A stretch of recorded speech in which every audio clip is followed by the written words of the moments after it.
Ja, jeg står lige ved indgangen til officersmessen, og det er på Sandbjerget, Næstved Kaserne, Næstved Kulturhus.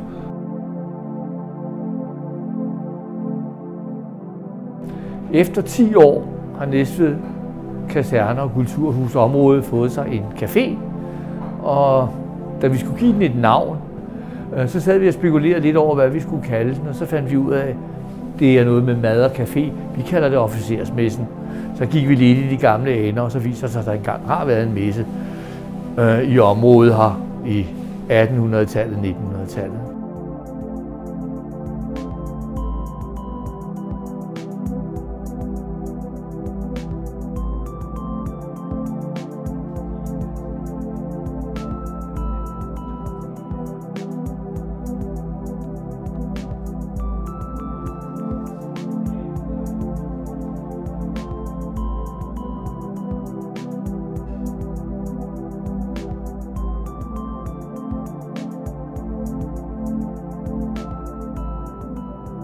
Så er vi så gået i gang med at lave en masse menuer, en masse retter.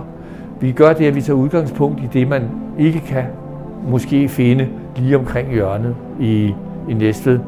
Vores madprogram er varierende, og vi synes selvfølgelig, den er lækker. Det er derfor, vi laver den. Vi prøver på at lave hjemmelavet hele tiden. Alle vores kager er hjemmelavet, vores brød er hjemmelavet. Og kun en gang imellem, hvis vi har rigtig travlt, så kommer vi måske til at snyde lidt.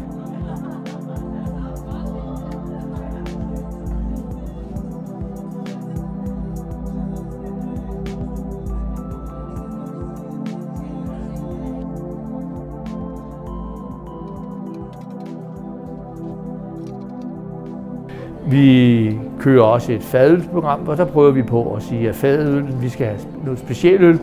Vi tager både en øl fra Gavnø og så Pladerballe ølerne, og så må de store bryghuse finde sig lidt snydt, men det er der ikke noget at gøre ved. Det kan de nok overleve. Udover det så udvidet, så kommer vi til at have borde og stole herude, men ellers så regner vi med at lave arrangementer her. Det kan både være torsdag, fredag, lørdag og søndag hele sommeren igennem.